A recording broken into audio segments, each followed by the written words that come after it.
En fait, c'est ça le problème. C'est-à-dire que les gens, ils sont toujours ambitieux. C'est ils disent, ça. je vais perdre beaucoup de poids d'un seul coup. Alors, ils commencent très fort un régime, ils arrêtent, ils mangent plus, ils font du jeûne, etc. Et en fait, au bout de quelques jours, ils se sentent pas bien, quoi. Ils se sentent frustrés. Alors, ils vont craquer, ils vont manger, ils se sentent coupables. Et du coup, ils vont aller jusqu'au bout, ils vont manger encore plus. Et moi, mon boulot, c'est d'essayer de dépister.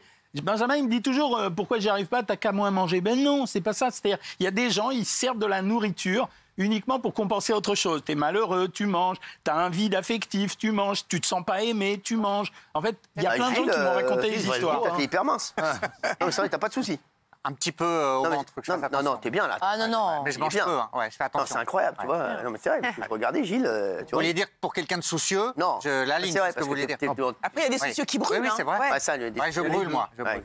Il y a les deux, en fait. Il y a le stressé qui a besoin de grignoter parce que ça compense son stress. Et il y a le stressé qui est bloqué complètement et qui n'arrive plus du tout à manger. Mais en fait, ce que je veux expliquer, si tu veux, c'est que manger, des fois, chez des gens, quand on n'arrive pas à se priver de manger, c'est pas parce qu'on aime la nourriture ou parce qu'on n'a pas de volonté, ou etc. Simplement parce que ça permet d'aller mieux, quoi, de se sentir mieux. Alors, on va utiliser les aliments pour se sentir mieux, on va équilibrer ses plaisirs. Donc, il faut arrêter de condamner les gens. C'est-à-dire, quand on regarde quelqu'un qui a un problème de poids, on dit « Ouais, il n'a pas de volonté, il n'a qu'à pas manger, t'as qu'à manger des légumes. » Mais non, il ne peut pas, il est obligé de manger. Voilà. On fait comme ça.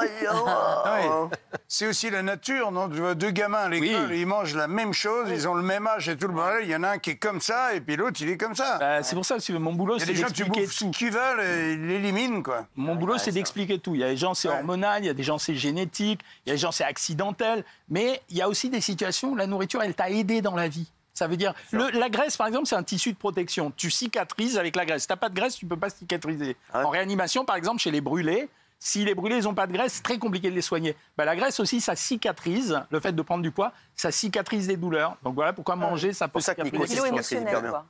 Hein? C'est pour ça que Nico cicatrise hyper bien. La graisse. Graisse. Bravo. T'as pas pris les meilleurs, hein? Non, mais justement, c'était pour un peu calmer tout le monde. Surtout Afida. Alors, il y a 10 questions à se poser, Jean-Michel Cohen, pour réussir son régime. Selon Jean-Michel, je vais vous donner les 10 questions qu'il faut que vous vous posiez. La première, c'est à quelle date avez-vous pris du poids? Oui, par exemple, c'est une petite fille qui arrive, et puis on ne sait pas, elle n'a jamais eu de problème de poids, puis d'un seul coup, elle se met à grossir, alors qu'elle n'est pas à l'âge de la puberté, elle a dépassé cet âge, ou c'est avant cet âge, et on découvre, quand on discute avec elle, que finalement, elle est victime de harcèlement. Elle se fait harceler à l'école, mais elle ne dit rien. Elle ne peut rien dire parce qu'elle a honte, etc. Donc, elle va manger parce qu'elle est à l'écart de tout le monde et elle utilise la nourriture comme plaisir. Donc, c'est ça, les changements physiques, même chez les enfants, il faut que les parents regardent. Bien sûr. Et donc, c'est souvent dans le bureau d'un médecin comme moi où ça va se dénoncer. Et là, d'un seul coup, quand on l'a fait parler, on va régler le problème. C'est la même chose, la date, par exemple, il y a quelqu'un qui a subi un traumatisme, qui a été renvoyé de son boulot. Elle l'a très mal vécu, elle peut le dire à personne. C'est ce jour-là qu'elle commence à grossir. Donc, il faut traiter la cause. Il ne faut pas simplement lui dire, tu vas manger des crudités, un bout de viande, etc. Alors, à quelle date avez-vous pris du poids? Est-ce que vous vous sentez aimé? Ouais. Ça, c'est la question qu'il faut se poser. Il y a plein de gens, en fait, ils n'osent pas le dire. J'ai reçu plein de témoignages. Et en fait, ma mère ne m'aimait pas. Et en fait, ça existe. Il y a des parents qui n'aiment pas leurs enfants. Ma mère ne m'aimait pas. Alors, il y a deux choses. Ça veut dire qu'elle essaye de se remplir d'un amour qu'elle n'a pas. Ou bien elle va essayer de masquer sa tristesse comme ça. Donc, est-ce que vous vous sentez aimé? Il y a plein de gens à qui on peut poser la question. Tu te sens aimé? Tu te sens aimé, toi? Très. Très aimé, OK. Bon, et donc, si on peut être dans le faux aimé, aussi. On peut être dans le Schwartz. Non, mais c'est vrai. Non, mais voilà. Est-ce que vous vous sentez fatigué? Alors, la fatigue, pour moi, c'est un indice de dépression. C'est-à-dire des gens qui se sentent fatigués en permanence. En fait, c'est des gens... Raymond, il a levé la main. C'est des gens qui masquent leur dépression. Ça veut dire, ils veulent pas en parler, ils sont forts, ils assument. Mais en même temps, il y a un fond de mélancolie. Et cela, la nourriture, elle provoque du plaisir. La nourriture, c'est un outil du plaisir. Ça veut dire, ça agit vraiment dans le cerveau pour offrir du plaisir. Donc, on essaye de récupérer ce qu'on a perdu. Mais ça se dit pas d'habitude. C'est les choses que je raconte cette fois-ci, mais ça se disait pas jusqu'à présent. Il faut se poser la question, quel est votre plus gros complexe? Par exemple, vous ici, quel est votre plus gros complexe? Toi, Gilles? Mon nez, mes oreilles. Non, c'est magnifique, ça va hyper bien ensemble. Non, mais je te jure. T'as bien fait prendre le kit complet. Franchement, Géraldine, c'est vrai, ça va hyper bien ensemble. C'est cohérent, tout ça. Bonsoir. Afida, toi, c'est quoi ton plus gros complexe? Complexe de supériorité. Ah. Pas mal. pas mal, on T'en mets pas une à côté, toi. M'applaudis. Ah ouais, complexe de supériorité, c'est Tiens. pas mal. Toi, Raymond. Moi, mon manque de culture. Non, c'est vrai. Ouais. Ah bah moi, t'es réaliste, toi. Non, je rigole.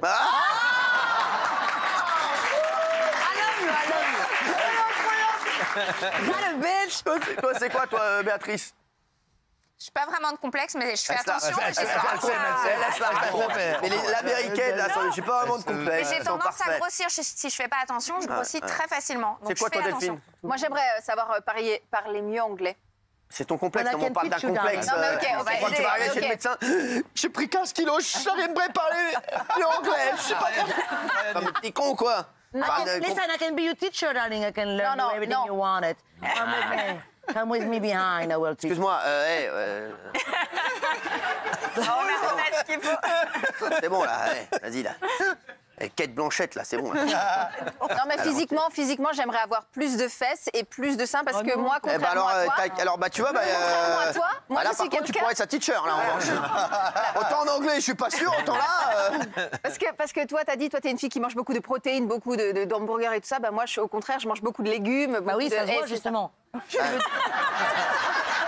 Bah, c'est vrai, non, mais c'est vrai que Je toi, commande un petit menu. Moi, je suis à l'inverse. Je suis à l'inverse. Bah, c'est vrai. Burger, purée, Ah ouais. mashed potatoes, pizza, spaghetti Ouais, bolognese. bah, regarde, elle, on dirait un steak à cheval et elle, on dirait un haricot. Non, mais c'est vrai. Rouge, du bon vin rouge, du beau camembert, de la bonne charcuterie comme on Ouais. aime, Que moi et Jean-Michel, Jean-Marie. il dit ce Et que t'es au je suis. top de ton game. Ah ouais, ok. Non, mais t'inquiète, bah, vous vous appellerez, vous vous parlerez. Ouais. Ok, si vous m'emmerdez. Donc, il faut se poser la question, quel est votre plus gros complexe? Oui, en fait, c'est aussi une question pour savoir ce qu'ils pensent les gens d'eux-mêmes. Ouais. Et curieusement, ce sont des gens qui viennent pour maigrir, donc on pourrait penser que c'est leur poids qui est un problème. Et on découvre d'autres choses. Par exemple, quelqu'un va dire je n'arrive pas à parler en public, etc. Donc j'essaye de dépister d'autres choses, le manque de confiance, la peur des autres. Donc c'est ça qui m'est. Envoie-leur mon numéro, ça ira. Je sais pas. Ils ont peur de Dans parler. le public. Sur les conseils alimentaires, je réfléchis. Non, mais c'est vrai, vous avez tous, on a tous un complexe. Ah ouais. Bien sûr. Toi, Vous en avez un, vous, non? Moi aussi. C'est quoi Quel Vous, Mon vous avez un sif. complexe Pourquoi? Qu'est-ce qu'il a parti? Non, mais le produit pour nettoyer. Non, mais faut vous poser la question aussi, quel bénéfice allez-vous retirer de l'amaigrissement? Quel bénéfice? C'est pas de l'argent, hein, Castaldi. Bah, Non, mais je te le dis. Non, mais c'est français. vrai. Non, quel bénéfice. Moi, au début, c'est la la question santé, de déjà. qu'est-ce que vous attendez de l'amaigrissement? La première des réponses, normalement, c'est maigrir. Et en fait, c'est pas la première des réponses, c'est se sentir mieux Exactement. dans ma peau. faire du Et donc, ça veut dire, pourquoi tu te sens mal dans ta peau? Explique-moi. Ça veut dire, qu'est-ce qui se passe dans ta vie? Et donc, une fois qu'on a... C'est comme une enquête, ça veut dire, une fois qu'on a découvert ça, on peut arriver à mettre à nu des sujets. Et là, on peut arriver à faire maigrir les gens. Après, le reste, c'est de la nutrition. C'est-à-dire, pas vraiment ce que tu conseilles à Fida, autre chose, mais... Et après, on va faire Moi, de la mon conseil, c'est que nutrition. pour les gros culs, les gros seins, darling. Ouais, d'accord. Mais ça n'intéresse pas. Pas là-dessus. La question que vous devez vous poser, les 10 questions à se poser pour réussir son régime, si vous nous rejoignez sur C8, pensez-vous que peu de gens vous comprennent? Oui, Benjamin, oui, on comprend rien de ce que tu dis, donc oui. Non, mais c'est vrai, non, de mieux en mieux, en tout cas, tu parles mieux qu'avant. Vous voyez, je parle mieux. Toi, t'es plus... voilà. J'ai progressé. Ah, non, mais Après depuis que 30 t'as des ans de bonnes télé, nouvelles qui arrivent... grâce à c'est vous, bien. je suis devenu Non, meilleur. pensez-vous qu'il y a peu de gens qui vous comprennent, qui comprennent, voilà. Moi, sur le fond, oui. J'essaye de m'exprimer, mais beaucoup de gens me reprochent des choses Mais que je je... te comprends, moi, c'est l'essentiel. Ah oui. Oh là là. Oh là, oh là, oh là. Moi, t'as raison, les gens me comprennent pas. Non, c'est- ouais. Je te jure, quand Ils je sont incompris. C'est normal. J'ai l'impression qu'il y a beaucoup de gens en souffrance. J'ai l'impression vraiment que vous avez besoin de parler, non mais c'est vrai. Oui, et donc, oui. Non, les gens me comprennent pas. Des fois, je parle, je donne des raisonnements. Je dis, mais non, mais t'es à côté de la plaque, on Ah oui, comprend mais pas c'est ce que Non, tu mais pas du tout. Si, si, mais parce- les gens t'applaudissent tout le Parce que temps. c'est- Dans non, c'est la parce que vie c'est des souvent, gens. parce que tu penses que t'es souvent en train de dîner avec moi. Et l'autre fois, t'es parti. Ouais. J'étais en train de parler, t'es parti. Au milieu de la France. Ah oui, Ouais, au milieu c'est du bon. dîner. C'est bon, je suis parti. parle beaucoup, rentré chez non Je lui. suis levé, je suis parti. Non, mais je parle beaucoup pour On rien. parle en fait. beaucoup pendant les dîners. Ah ouais, vraiment. bah, moi, en plus, moi, je déteste qu'on me parle pendant les dîners. Donc, quand on parle, on postillonne. Donc, celui qui mange avec moi, il ne doit pas parler. Ça doit être sympa. Non, mais je rigole pas. J'étais mangé à une autre table. Il m'a dit, va manger à l'autre table. Personne en face de moi quand je dîne. On déconne, on Je déconne. supporte pas, sinon ça part comme ça. Tu te retrouves, t'as un morceau de frites qui est pas à toi alors que t'as pris des pâtes. T'as commandé C'est des horrible. pâtes, il y a des C'est horrible. frites. Non, mais je te dis, non, mais moi, je vous jure, personne ne mange en face de moi. vrai. C'est la règle d'or. En diagonale. À côté, comme ça, en diagonale, et il doit parler comme ça. Ça veut dire que si je suis là, il parle comme ça, et Aux moi, autres. je lui parle comme ça. Oui, ça va, toi. Non, mais c'est pas vrai. Les gens vont y croire. Mais Cyril, C'est vrai. il fait manger les gens après lui. Non, c'est pas vrai. Bah, si. Les gens vont croire, arrête. Ah, si. Quoi, Toi, tu manges après lui, mais. Ouais, non, Michel, non, mais c'est vrai, il faut se poser la question si les gens nous comprennent. Oui, non, je pose cette question parce qu'il y a des gens qui se sentent dans un état de solitude. Voilà. Il n'y a personne pour leur parler. En fait, ils se sentent vraiment seuls. Soit parce que c'est accidentel, ça veut dire que vous êtes seul, c'est accidentel, il n'y a plus d'amis. Soit parce que vous parlez aux autres et les autres s'en fichent de vous. Vous êtes une personne qui ne les intéresse pas. Là, pareil, vous vous réfugiez, vous vous enfouissez dans le corps et vous avez de la graisse. Et c'est seulement quand on a compris ça que sur certaines personnes, pas génétiques, pas hormonales, pas accidentelles, chez ces personnes, on arrive à pouvoir les faire maigrir en leur donnant des trucs sympas, sans être... peut-être même un burger de temps en temps. Ça fait du bien, c'est bon, putain. On regarde ça comme ça, là. Elle, on mais je parlais du dirait burger. qu'elle vient de sortir du placard. Ça fait du bien, c'est bon, putain. Elle s'est passée 6 ans au taux, là. Ah, mais sans Non, mais déconner. attends, les frites avec la mayonnaise et le ketchup, c'est fantastique. On connaît, hein. J'ai rien J'adore entendu. ça. On est dans le... Les bonnes frites avec le bon burger, la bonne bière, le coca, ça fait du bien. Moi, j'aime me faire du bien. Mangez des hamburgers, mangez des pizzas quand vous êtes down. Et puis, prenez bien évidemment le livre de notre ami. Merci, Fida. En fait, tu dis que des conneries. Non,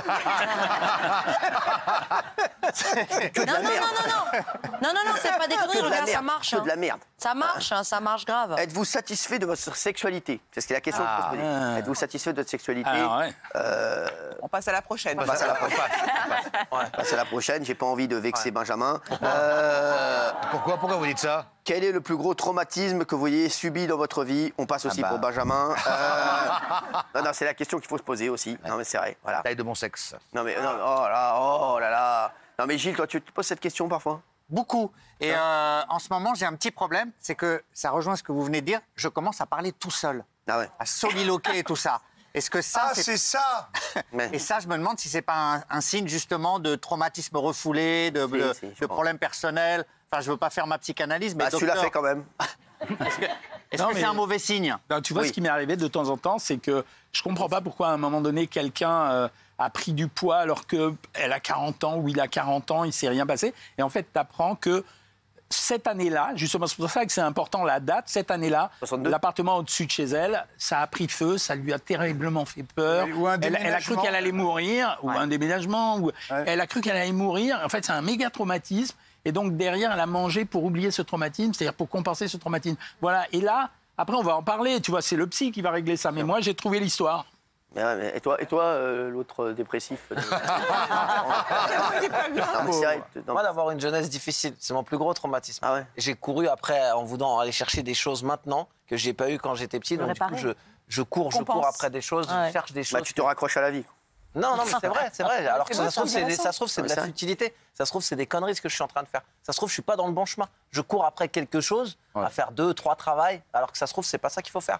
Mais la peur de manquer. Mais c'est pas grave. Dans la vie, il faut se dire qu'on avance. Ça veut dire même si tu fais quelque chose, il faut pas le regretter. Tu l'as fait, puis tu regardes devant, et puis c'est tout. Là, t'extirpes de ton cerveau des petites choses. Tu sais, par exemple, que tu as été pas bien dans ta jeunesse. Bon, tu fais d'autres choses. C'est extraordinaire aujourd'hui pour toi ce que tu fais. Chance de malade. Tu dis des trucs vraiment incroyables. Personne n'est capable de dire je me sens pas cultivé. D'habitude, les gens ils disent qu'ils ont un complexe de supériorité, ils pensent qu'ils sont meilleurs que les autres, etc. Toi, tu dis des trucs bien, donc tout le monde t'aime bien. Donc, tu as gagné beaucoup, là. Ah oui, là. Pas mal. C'est bien que c'est bien que vous parliez comme ça.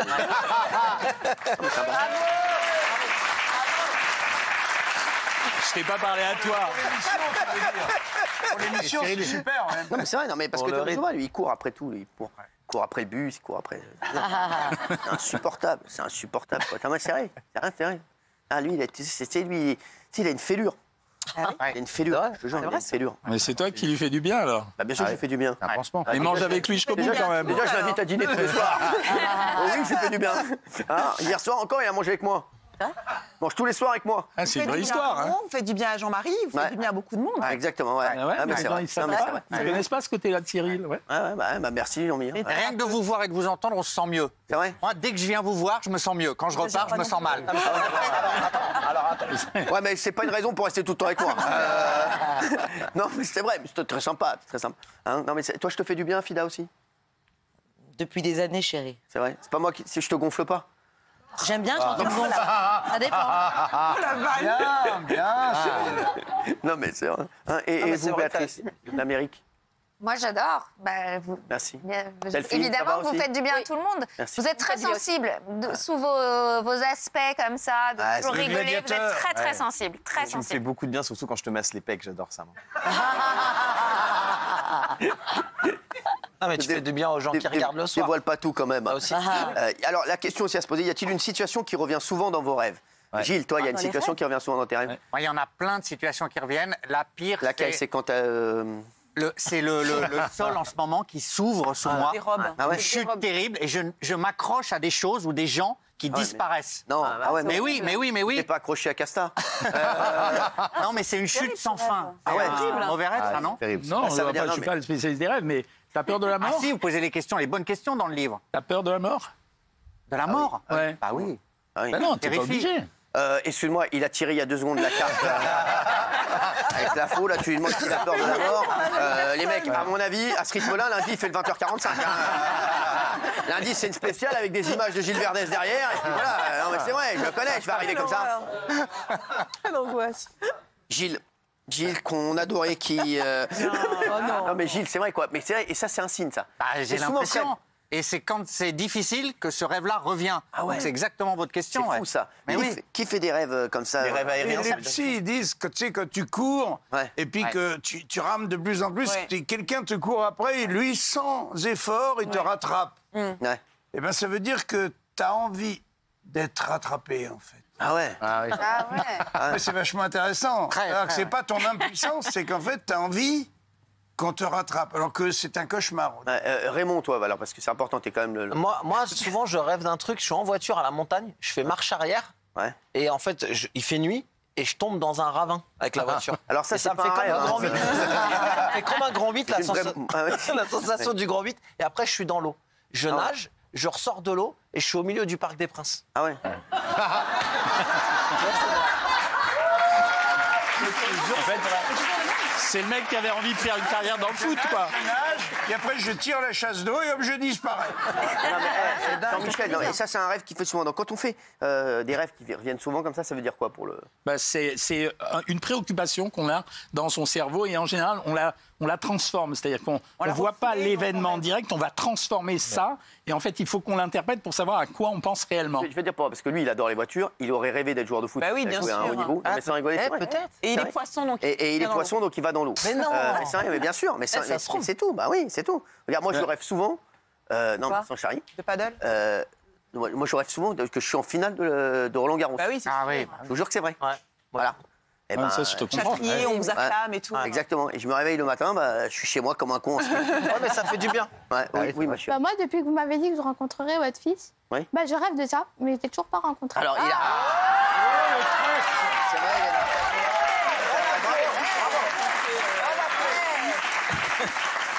Alors, ma chérie, je te cache pas qu'à cette heure-ci, il est en conseil d'administration pour la société.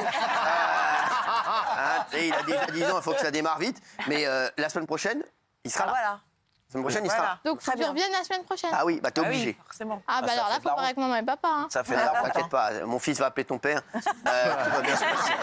Mon fils va menacer ton père. Mon fils va menacer ton père, t'inquiète pas, c'est quelqu'un de très sympa. Je viens de rencontrer. Alors, tiens, aussi la dernière question, c'est est-ce qu'il y a des reproches que vous n'arrivez pas à faire à des gens autour de vous? Gilles, envoie tout. Hein. C'est vraiment Raymond et Gilles, quoi. C'est vraiment le... Non, à vous, non. Et je vais le faire à l'inverse. Quand ça va mal, on se sent seul. Et grâce à vous et vos équipes qui sont là en permanence toujours autour de moi, c'est là où on se sent mieux. Donc voilà, c'est plutôt l'inverse. C'est vraiment la solidarité, docteur, qui fait qu'on s'en sort. Est-ce que vous êtes d'accord avec ça? Il ne faut pas rester dans sa solitude. Pas, il t'a pas agressé. Non, mais c'est ce que j'ai confiance en lui. Il a un aspect patelin, bonhomme, sympathique, qui fait que quand il parle, je vous crois. Heureusement qu'il y a des gens autour de nous, docteur. Merci. Non, bien sûr. Il y a des gens, par exemple, quand tu es chez toi, tu supportes pas quelqu'un et tu peux pas lui dire.